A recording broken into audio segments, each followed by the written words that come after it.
All right, here's our playing tip of the week for helping us shoot our lower scores once we get onto the golf course. We always get random and various scenarios around the greens, and one of the common things we see much of the time is when do we putt it versus chip it versus putt it.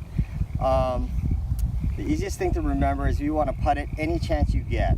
So even if we're not on the green, distance doesn't really matter in this case. If our lie lets us putt it, for example, like this one out right here, even though it's about 80-90 feet away, the ground that it gives me is very flat like a putting green, so I can predict how it's going to roll. So I'm always going to putt this no matter what, and that'll give me the best results that I can get versus a club that I have to hit in the air. So even though I'm about 5 feet off the green on the fringe side, just behind the fringe even, I'm going to still putt this to get better results than chipping it.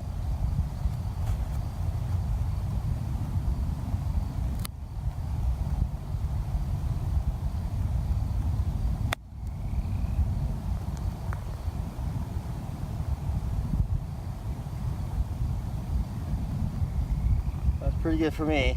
As we go to this next one, here's another one.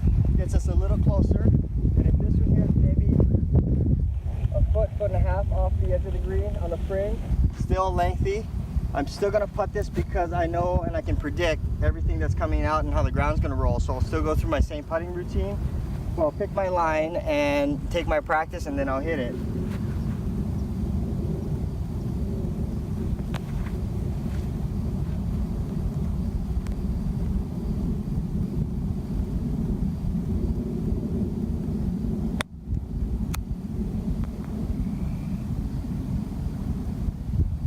So that was pretty good from here for me as well.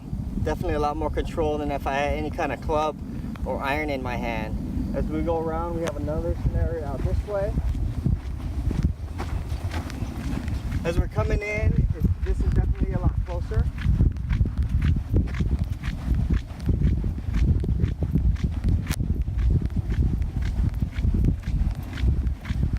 And this one takes me about 8 feet off the green, off the fringe, a little bit more bumpy, but I still can predict, kind of even with the little bounces, much more than if I chipped it. So I'm still gonna putt this one to get the best results. I'll go through my same putting routine.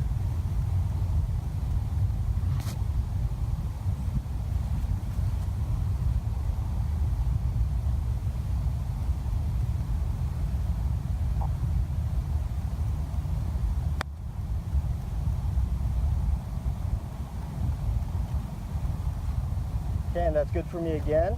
And also, I'll come to the last scenario here. This is one of the scenarios that I would not putt it. And the reason why I wouldn't putt this, even though it's kind of flat, it's really bumpy and there's a big hill here, so I wouldn't be able to predict how the ball's gonna funnel through this terrain here and how it's gonna bounce. So this is the one spot that I would chip it from because I can't predict how it will run through this fairway, fringe, whatever you want to call this area here, because it's so bumpy. So I would get my club and I would chip it, and I would still choose more of a bump and run style chip and get it landing as soon as possible so it runs out to the hole. So I am grabbing my club that I would bump and run this and landing it just to the front of the green so it rolls out like a putt as soon as possible.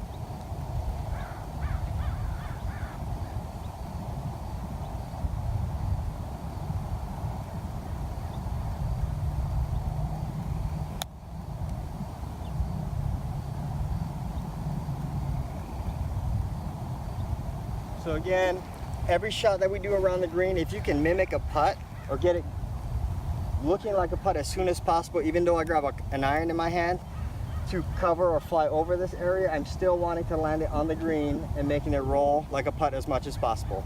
So if you do something like this, it'll make your shots around the greens get closer to the hole, which in turn gives you a better scoring average the more holes you play. Thank you.